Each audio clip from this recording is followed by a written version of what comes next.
Hello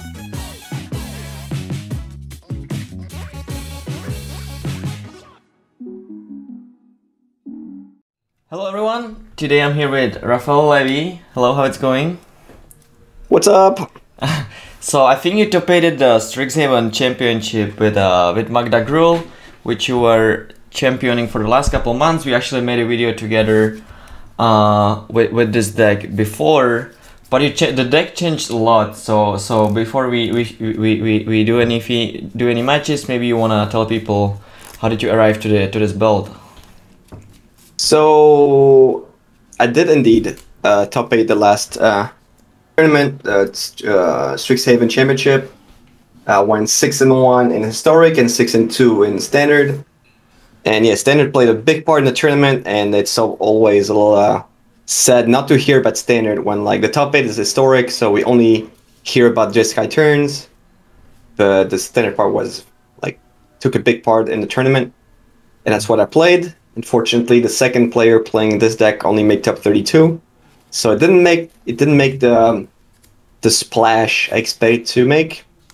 And I don't know, for some reason, like I'm the only one who can actually win with this. Like I hear everybody else who plays in tournaments, they don't really like manage to do well. I don't know why. Maybe I'm just lucky, or I don't know.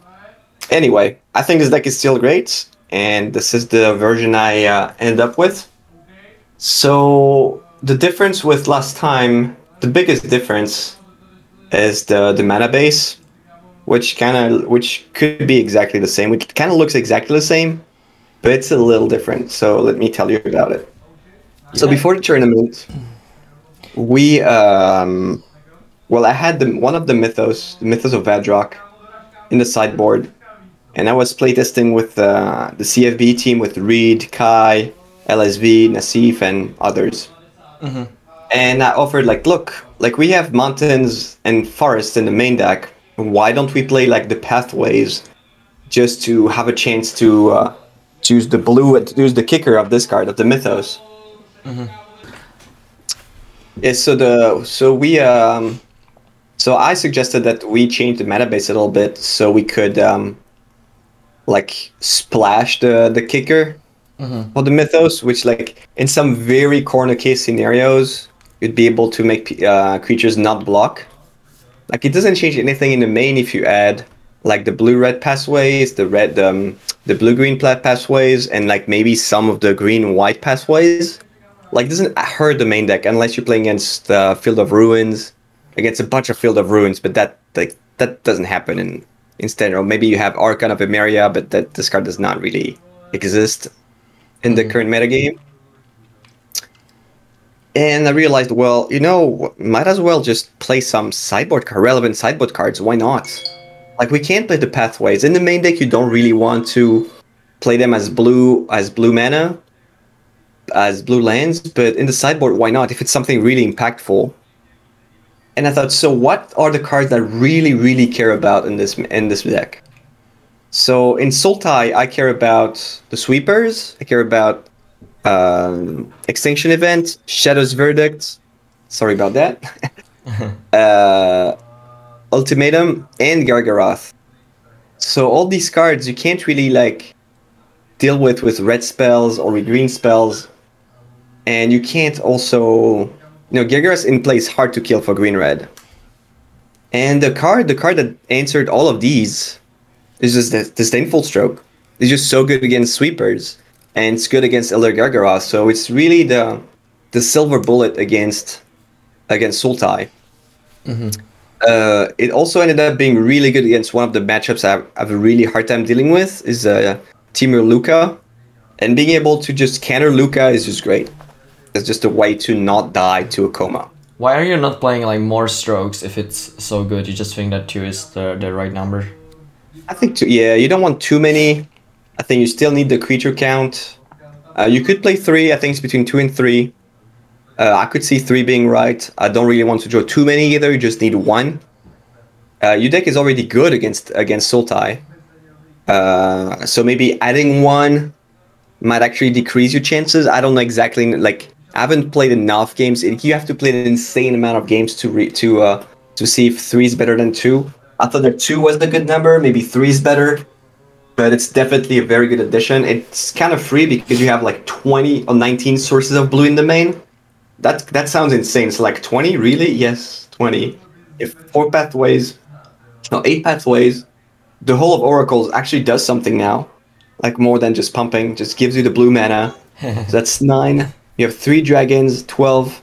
You have 4 Magda, 16. Is that right? No. What am I saying? So 13, 17, and 4 Sentinels. 8, 11, 12. Yeah, I can't count. No, either way, it's a lot. It's enough. It's enough. 20 blue sources for 2 cards, so it's definitely very. It's low risk to play them. It's very high impact, so it's exactly the kind of sideboard cards you want. You're also playing Garruk in your main deck that you didn't play in the previous list. How did you arrive to that inclusion? So I like to have some flexibility because this deck is it's pretty much streamlined. I mean, you play your creatures, you attack from different angles, but like if you have too many chariots, you don't really have the choice. You know, you have two chariots in hand. You have 4 mana, you play chariot. If you have Garruk, that gives you some options. And it turns out that Garruk does a lot of things against a lot of different decks. That are very specific. It's very good with Embercleave, obviously. I mean, everything is good with Embercleave, but this this puts it over the top. As in, if you have a 2/2 with Embercleave, you play Garruk, and then your creature is completely unblockable, or like it can't be matched. It's good against opponents' Lovestruck Beasts because if you are in a stalemate, like your Lovestruck Beast can attack and stomp over them. It's good with Kazul's Fury. Like you have some reach that you didn't have before. Like you can throw something for 7, 8, or 10 damage if you have, like for example, a 5/5 +3/+3 Rimrock Knight. You can even pump with all of Oracles for an extra damage, so it would be 11 direct damage.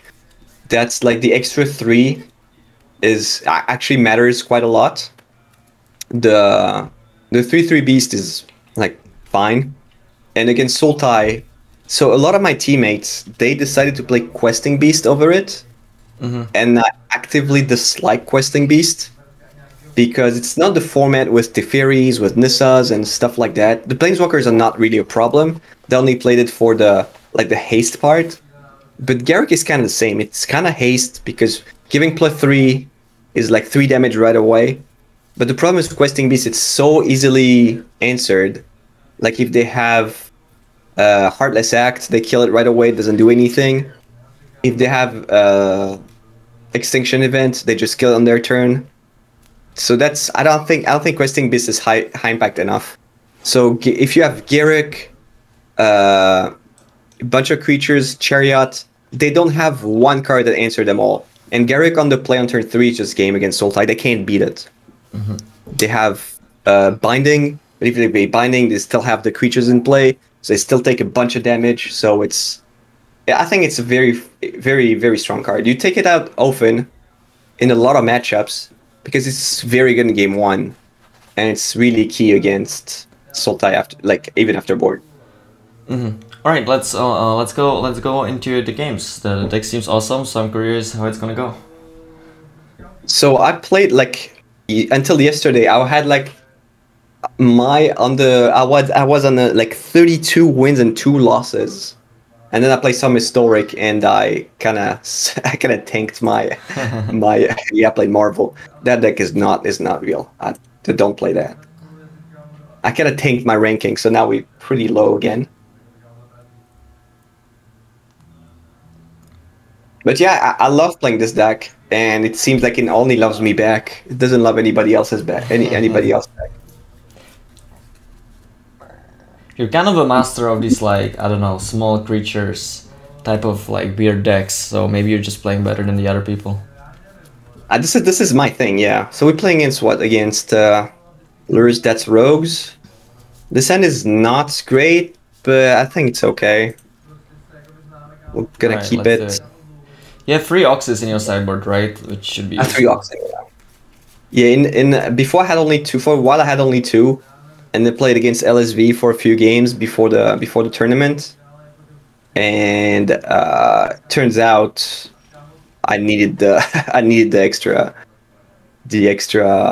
Ox. the extra ox, yeah. What do I do here? Do I play Magda first or do I play a land? If they have a drawn, they're just gonna counter, so I'm just gonna play it. Yeah. The game one is sometimes hard, like especially when they play Rune Crab. Rune Crab is the only card that you really care about. But they have 2, so that sucks. Yeah. I mean, if I have Magda, it should be okay, but that's really the only card you care about.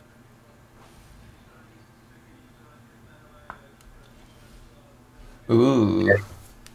That's pretty good. I mean, this on turn 3, that's gonna be great because they can't do anything right now. Yeah. Yeah, like this.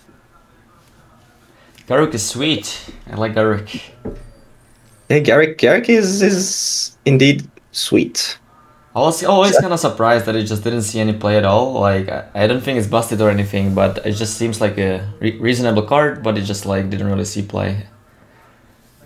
So I think I probably play Garruk here because I can play Chariot next turn if they kill Magda. Yeah, I think so. It's gonna be really hard for him to like deal with it. I don't know. It's like a good turn to play it. I don't know. Yeah.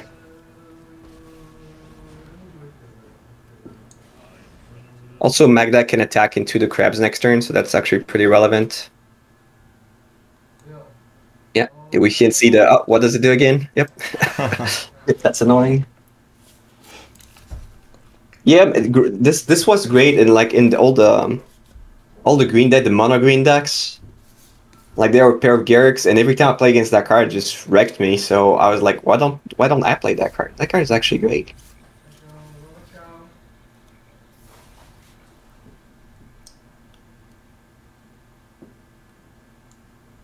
Like here, if they have Into the Story, it's probably gonna be too slow. And if they pass the turn, that's definitely over, I'd say, because they're gonna kill Magda, and I'm just gonna save it, play Chariot. Yeah, that sounds pretty good. That sounds indeed pretty good. That's gonna be it.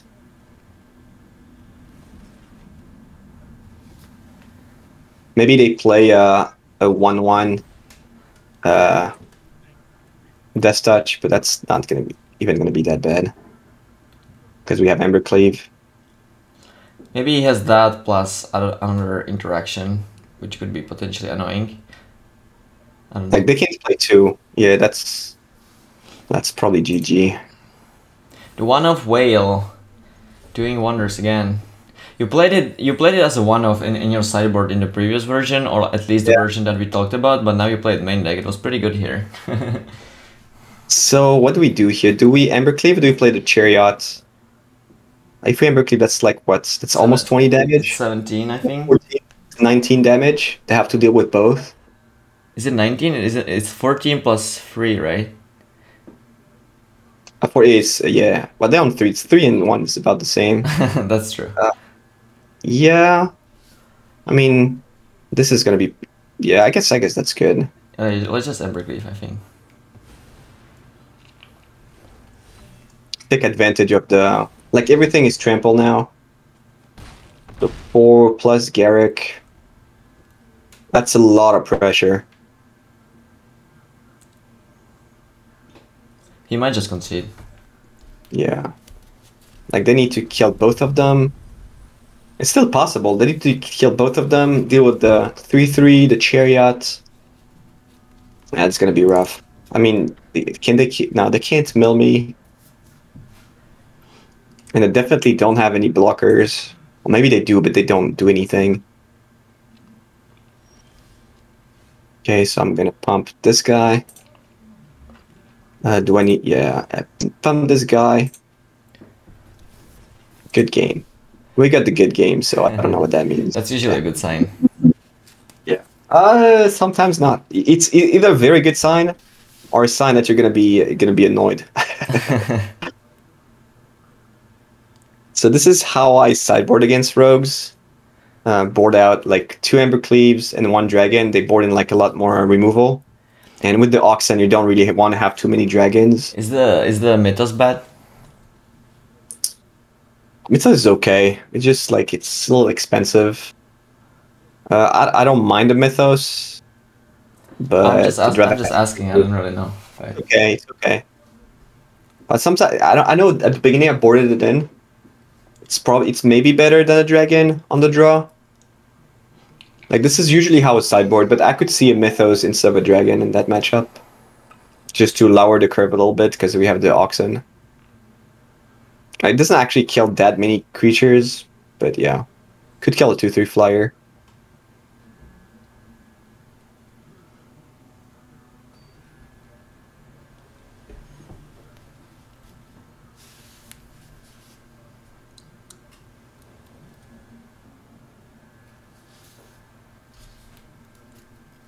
Okay. Well, that's an easy mulligan.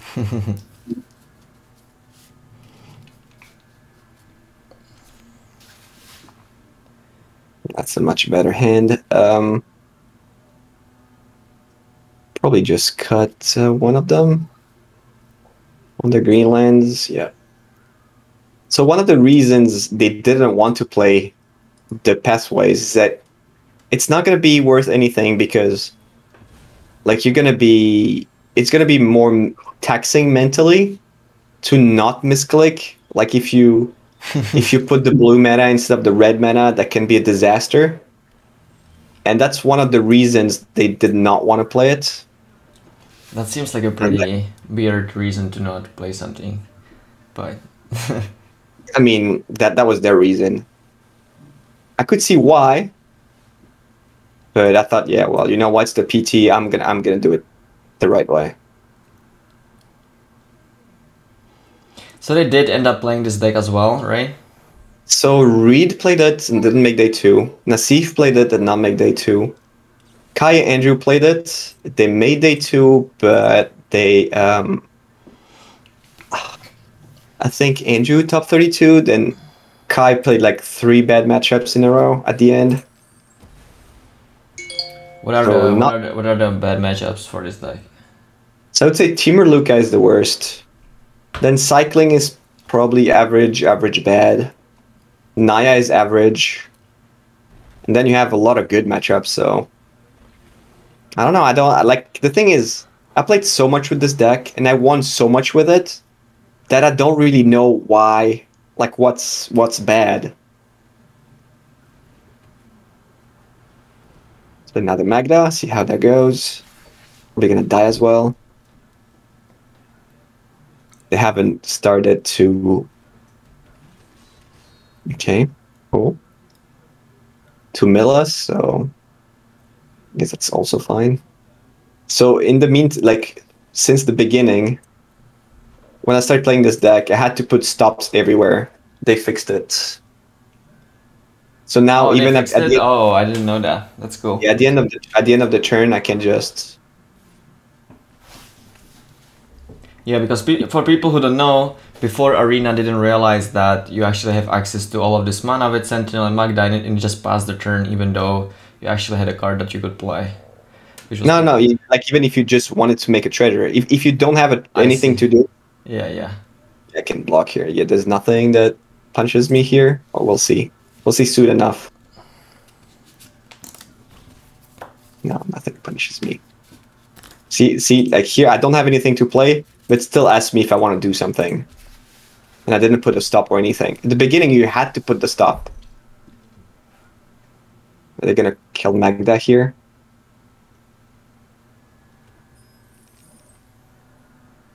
Oh, still not killing Magda. Wow, okay. Fine.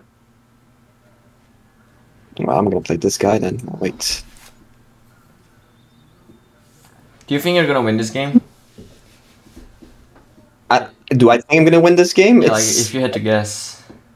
It's likely because, like, I'm not too far behind, and I'm gonna draw my I'm gonna get an Ox eventually, and they're not actually doing that much. They can't kill the dragon. That's okay. Next turn I have Amber Cleave or Chariot. Oh wow! I get to draw a card. Wow, that's crazy. Well, that didn't give me priority. That was... Why? because it's a resolution. What happened?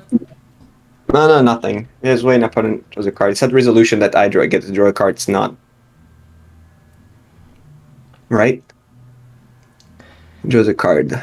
Yeah, but why didn't it let you play the giant if you wanted to? You just Because I drew it off the mastery. But what? He killed the dragon before attack, right? Yeah. Do you draw a card at the end of the turn or something? No, of this because he didn't have the mana. There was the. No, I know, but like the arena didn't let you play the giant. You just didn't want to play it, right? No, I didn't. It didn't let me play the giant on the dragon, for example, but I couldn't. Okay, so that's good. All right, so what do we do here? So they milled both of my dragons, so I don't have any more dragons. I can just play my Ox, I think. You don't want to play the giant before that? Do I want to play the giant before that? You just think that he's gonna counter it anyway, so it doesn't matter, or because otherwise you're just gonna lose the giant, right? Yeah, or maybe I just attack with Magda. And what they play, I'm gonna look for Embercleave. That's not bad. I could do that. Sure. What's the play here? Yeah, I can do that, I guess. I can also not find Embercleave, just do nothing.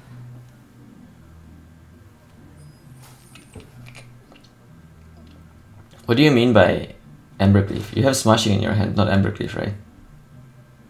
What? I can't fetch Embercleave with Magda. Hey, wait, what? You didn't know that? I didn't know that. What? I didn't play with this thing that much. I'm sorry. What are you talking? You didn't know you could fetch Embercleave? That's the whole point of the deck. I knew it searches for a dragon, but I didn't know it searches for artifacts as well. That's the whole plan. Otherwise, the deck would be a lot worse. I see. Well, that explains a lot. That probably explains why I wasn't winning with it as much. Yeah, like you get Embercleave or Chariot. Oh, that's super cool. I really had no idea. Crippling Fear. No, that's actually pretty good. So now fetch Embercleave. And you make a 5/4. And I put it on the dragon, on the giant. Yeah. Yeah, I was always wondering why do you keep in like one Embercleave even if it seems like pretty bad in the matchup. Well, now I understand at least. Oh, rogues. Oh, that's the wrong one. Should have said humans. Oh no. Everything is going as planned. Yeah, so far so good. All right, so I'm just gonna play this then. Just gonna play that. I'm not killing that guy. That guy. I don't care about that guy. Is it good?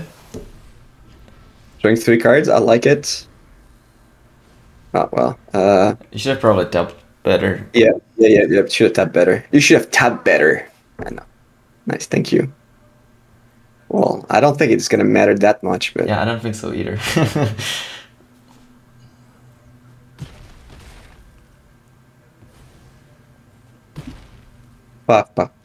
Let's play this guy. Maybe they called for rogues again. Maybe they crippling fear the rogues, but doesn't matter. See, you're just a monster of this deck. You're just like destroying everyone. What? You're just destroying everyone. So I'm just saying. I am. I'm never losing this deck. So they're gonna kill this guy. They're gonna take 4, 5, 6, 7, 8. Sure.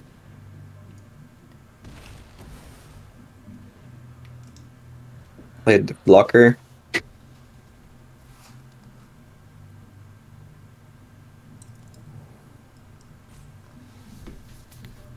I like your surprise. What? No, you don't have an Embercleave in hand. Yeah, I was just like, what? I didn't want to look like an idiot, but then I was like, he just keeps talking about Embercleave, so I was like, oh, he probably doesn't realize that a smashing in his hand is like not an Embercleave, and I was like, oh, I'm just an idiot, the usual. Yeah, let's play this guy. Yeah, tap land.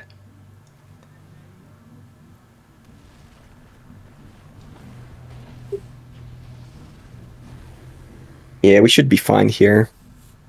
I think so. I think so. It looks reasonable at least. Yeah, rogues is usually pretty easy. If they don't have rune crab turn 1, it's very hard to lose. Well, unless of course you just stumble on mana and stuff, but they have it. It takes them a like kind of a miracle to win. We're gonna go back to the deck tech because if you miss that part, it's pretty important. Oh, okay, Crippling Fear could doesn't even work. Still gonna. Yeah, GG. All right, easy peasy. I don't want to make the video too long because then it takes forever to upload on YouTube. So if you don't mind, this will be enough. All right, that's totally fine. I'm just gonna go back to the deck tech because that's actually pretty important. Oh, if you missed that, sure. You missed that. No, it's because there's another quick thing. Where is it here?